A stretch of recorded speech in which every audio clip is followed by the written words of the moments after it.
बिस्मिल्लाहिर्रहमानिर्रहीम। आप देखें लाइफस्टाइल चैनल और मैं हूं डॉक्टर आरिफ। गाय, भैंसों, भेड़ों और बकरियों में अक्सर देखा गया है कि जब इनमें थनों के मर्ज़ आते हैं तो सबसे ज़्यादा जो एक मामला देखने में आता है वो ये है कि एक थन जो है वो कम हो गया, एक थन छोटा हो गया। इनके जो अडर होता है, अडर के 4 क्वार्टर होते हैं। सादे अल्फाज में अगर लोकल लैंग्वेज में बात करें, जो अडर है, जो हिवाना है जानवर का, उसके 4 हिस्से हैं। अगर गाय और भैंस की बात करें तो चारों हिस्सों में जो हर हिस्सा है वो क्वार्टर कहलाता है, उसको हम अट्टी कहते हैं। तो बाज़ गाय भैंसों में देखा है कि फार्मर हज़रात अक्सर कहते हैं कि गाय की भैंस की एक अट्टी कम हो गई है, दूध बहुत कम आ रहा है।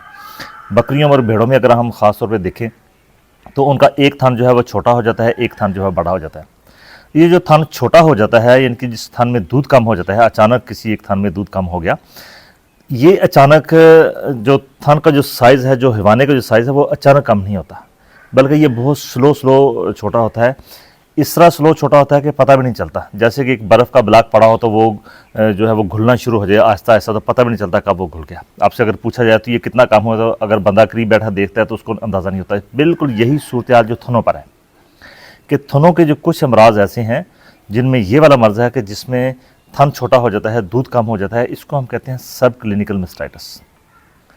थनों के जितने भी मर्ज़ हैं, चाहे थन में खून आ रहा है, थन में पस आ रही है, थन सूज गया है, दूध उसमें कम हो गया है लेकिन स्वेलिंग बहुत ज़्यादा है, ये वो अलामतें हैं जो आंखों से अलामत नज़र आती हैं, ये वो सिम्टम है जो आंखों से नज़र आते हैं। लेकिन जो सब क्लिनिकल मास्टाइटिस है, जिसको हम कहते हैं कि उसकी अट्टी जो है वो कम हो गई है, अगर उसकी अट्टी कम हो गई है, उसका थन छोटा हो गया है, हिवाना एक साइड से छोटा हो गया, इसको हम कहते हैं काना हिवाना हो जाना, ये इसी में अलामत नज़र नहीं आती। ये पता उस वक्त चलता है जब एक थन से अगर 4 या 5 लीटर दूध जो है वो आ रहा है तो आहिस्ता से वो आधा लीटर रह जाएगा या 1 लीटर रह जाएगा, फिर हमें पता चलता है। फार्मर हज़रात चूँकि इसको दिल से नहीं जानते कि यार ये, और कहा जाए कि यार ये थनों का मर्ज़ आ गया, तो वो कहते हैं नहीं, थनों का मर्ज़ नहीं आया, क्योंकि समझते नहीं। ये जो मर्ज़ है जिसको हम कहते हैं कि थन छोटा हो गया है, अडर छोटा हो गया है, ये तकरीबन 4 गुना ज़्यादा है फील्ड में। जो हवाना और थन जो है वो जो सूज जाते हैं, उनमें पस आती है, वो कम है उनकी रेशो, और जो क्वार्टर या अट्टी जो है वो छोटी हो जाए, अगर थन छोटा हो जाए, तो ये केस जो है उन केसों की बनिस्बत 4 गुना ज़्यादा हैं। कि अब ये होते कैसे हैं? होते ऐसे हैं कि जब आप जानवर का दूध निकालते हैं, दूध निकालने के बाद जानवर जो है वो फ़ौरन बाज़ का नीचे बैठते हैं। नीचे से जरासीम जो है वो थन के रास्ते ऊपर चले जाते हैं। अब जरासीम जो है 2 तरह के, एक वो है जो कि अलामती बीमारी जो है वो पैदा करते हैं, जैसे कि हिवाना सूज गया, उसका रंग सुर्ख हो गया, दूध का कलर चेंज हो गया, ये हो गया अलामती।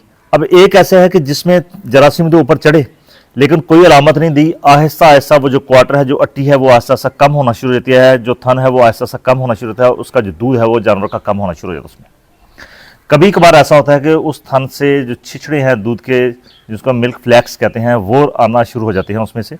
लेकिन वो भी बाज़ का इतने बारीक होते हैं कि आजकल चूँकि हमने घरों में पोनियाँ रखी होती हैं दूध को छानने के लिए, तो वहीं उनसे गुजर जाते हैं, नीचे आ जाते हैं। अगर आप परफेक्ट चाहते हैं तो इसके लिए आप अगर कपड़े का आप इस्तेमाल करें, मलमल के कपड़े का, जैसे कि पुराने दौरों में होता था, तो दूध को अगर आप छानेंगे तो आपको अंदाज़ा हो जाएगा कि किसी एक थन से वो छिछड़े आ रहे हैं। अब इसका इलाज मुआवजा अगर बर वक्त कर लिया जाए तो जानवर जो है वो 3-4 दिन के अंदर ही जानवर ठीक हो जाता है। अब अगर आपको ये समझ नहीं चल रही कि यार दूध को जो आपने जो मैं अभी आपने कहा कि आपने दूध निकाला, दूध निकालने के बाद आपने उसको मलमल के कपड़े से पुन लिया, उसको छान लिया, तो आपको पता चला कि इसमें छिछड़े आ रहे हैं, जबकि बज़ाहिर दूध की कोई शक्ल बदली नहीं है उसमें, तो आपको अंदाज़ा कैसे होगा कि कौन से थन से आ रहा है? तो 2 तरीक़ेकार होते हैं। या तो आप हर थन का अलग-अलग दूध निकाल के उसको पुन लें मलमल के कपड़े से, तो फिर भी आपको पता चल जाएगा कौन से थन से छिछड़े निकल रहे हैं। लेकिन जो परफेक्ट इसका तरीकाकार है वो ये है कि सर्फ मास्टाइटिस टेस्ट, कि आप सर्फ मास्टाइटिस टेस्ट है, उसके लिए आपने 30 ग्राम से 40 ग्राम जो है, 3% भी सोल्यूशन इस्तेमाल होता है और 4% भी इस्तेमाल होता है। 30 ग्राम आप सर्फ ले लें, 1 लीटर पानी में उसको हल कर लें, 40 ग्राम सर्फ ले लें, 1 लीटर पानी में हल कर लें उसको, सारा का सारा आपका जो सोल्यूशन है वो तैयार हो जाएगा। आपने जिस थन को चेक करना है कि इसमें इन्फेक्शन तो नहीं आ रही, क्योंकि बज़ाहिर तो थन सूजा हुआ नहीं है, ये उसी थन के लिए है जिसमें अलामत नज़र नहीं आती। आहिस्ता आहिस्ता जानवर की जो अट्टी है, जो क्वार्टर है, वो छोटा होना शुरू होता है। 2 चम्मच आप उस जानवर का दूध लेंगे, 2 चम्मच सर्फ का पानी लेंगे, उसको अच्छी तरह से 30 सेकंड तक हिलाएंगे। अगर वो पानी फुटकियाँ बन जाता है या उसकी जल बन जाती है, इसका मतलब ये है कि इस थन में इन्फेक्शन आ रही है। चलो, ये तो हो गया आपका टेस्ट। अब आ जाते हैं कि इसके इलाज मुआवजे के लिए कि आपने इसका ट्रीटमेंट जो है फ़ौरन से पहले कैसे करना है। ऐसी सूरत हाल अगर पैदा हो जाती है तो आप अपने जहन में ये बात बनाइए कि जानवरों के हिवाने में इन्फेक्शन आ गई है। उसका दो तरीकाकार है। एक तो ये है कि आप उसी थन में जो है दवाई जो है, जो एंटीबायोटिक है, वो आपने चढ़ानी है।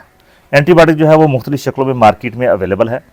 जैसे कि अगर मैं सीफा जेंट की बात करूं, सीफालेक्सिन और जेंटामाइसिन का कम्बिनेशन है। अगर आप 3 से 4 दिन इसको इस्तेमाल करते हैं, एक ट्यूब जो है रोज़ाना थन में चढ़ाते हैं, तो इससे भी जानवर के थन जो है वो बिल्कुल क्लियर हो जाते हैं। दूसरी है, एक और इंट्रामेमरी है सिफानिल। सिफानिल जो है इसको आपने चढ़ाना ऐसे है कि एक आपने सुबह की चौवाई के वक्त ट्यूब चढ़ाई, एक शाम की चौवाई पे ट्यूब चढ़ाई, एक फिर सुबह की ट्यूब पर जो चौवाई है उस पर आपने ट्यूब चढ़ाई। इनके 3 ट्यूबों का जो कोर्स है, ये आपने 36 घंटे का कोर्स है, ये आपने करना है, तो इंशाल्लाह इससे भी जानवर जो है वो क्लियर हो जाते हैं। दूसरा, अगर आप एंटीबायोटिक पेरेंटल इस्तेमाल करना चाहते हैं, इनके इंजेक्शन लगाना चाहते हैं, उसके लिए आप एनरोफ्लॉक्सासिन 3 से 4 दिन इस्तेमाल करें। ऐसी सूरत हाल में उससे भी जानवर ठीक हो जाते हैं। जेंटामाइसिन और एमॉक्सिसिलिन का जो कम्बिनेशन है वो भी इस्तेमाल हो जाए तो ज़्यादा उसमें भी रिजल्ट बहुत अच्छे आते हैं। फिर भी आपने जब ट्रीटमेंट का जो प्रोटोकॉल है, ये आपने अपने डॉक्टर के मशवरे से करना, उनको बताना लगेगा। आपको समझाने का मतलब ये था कि ये सब क्लिनिकल मेस्टाइटिस है, इसको आपने अपने जानवर को इससे बचाना है। इसका जो है वो बहुत जल्दी जानवर ठीक हो जाते हैं। इसके साथ जब आप एंटीबायोटिक थेरापी इस्तेमाल करेंगे, तो इसके साथ साथ आपने एक और चीज़ इस्तेमाल करनी है, वो ये है कि कुछ एंजाइम जो है वो मार्केट में आते हैं, जैसे कि पावर सेल है। तो पावर सेल जो है इसका आपने 20 ग्राम रोजाना जानवर को 15 दिन तक इस्तेमाल कराना है। इसके साथ साथ आपने मल्टीविटामिन जो है वो आपने 50 से 100 ग्राम अपने जानवरों को लगातार खिलाने हैं। बकरी की सूरत हाल में आपने 10 से 12 ग्राम जो है वो मिनरल मिक्सचर या मल्टीविटामिन जो है वो इस्तेमाल करें। जिस कंपनी का भी आप खरीदेंगे उसकी डोज रेट जो है वो आप देख सकते हैं, तो जानवर जो है वो इससे क्लियर हो जाते हैं। अगर बर वक्त आप इसका इलाज करेंगे तो ये 100% ठीक हो जाता है, लेकिन जब क्वार्टर जो है वो बहुत ही छोटा हो जाए तो फिर मुश्किल हो जाती है। फिर भी इसको समझने के लिए किसी चीज़ की अगर समझ नहीं आई तो उनसे कमेंट कर सकते हैं, इंशाल्लाह आपको जवाब दिया जाएगा।